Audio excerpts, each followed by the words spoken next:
بسم الله الرحمن الرحيم dhammaan muslimiinta caalamka gaar ahaan muwaadiniinta Soomaaliyeed meel kasta ay joogaan assalaamu calaykum waraxmatullaahi wabarakaatuh Allah ayaa mahad iska leh inaan wada qaybsanno farxadda iyo hambaliyada ciida barakaysan ee Ciidul Adha oo astaan u ah isu naxariisashada ilaalinta danta guud iyo midnimada muslimiinta maalmahan barakaysan ee bisha Carafo waa maalmo ku weyn diinteenna iyo dhaqankeenna waa maalmo ay kumanaan muslimiin ah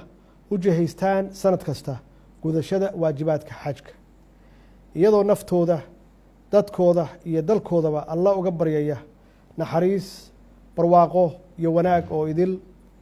dhammaan xujaydeenna iyo inta kale ee gudanaysa waajibaadka xajka waxaan Allah uga baryaynaa inuu ka aqbalo acmaashooda wanaagsan walaalayaal waxaan u dabaaldegaynaa ciidan iyadoo geesiyaasheenna ciidanka qalabka sida ay ka xoreynayaan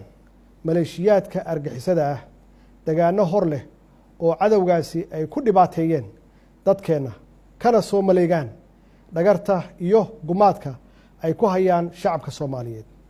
sidaas awgeed waxaan hambalyo gaar ah aan u dirayaa halyeeyadeenna walaalayaal ugu dambeyntii waxaan alla ka baryaynaa in ciidan ciideeda kale uu nagu gaarsiiyo barwaaqo midnimo horumar iyo amni buuxa sidoo kalena uu fadliga maalmahan uu Ilaahay ugu naxariisto dhammaan dadkeena naftooda u huray difaaca dalkooda ciidul mubaarak wasalaamu calaykum waraxmatullaahi wabarakaatuh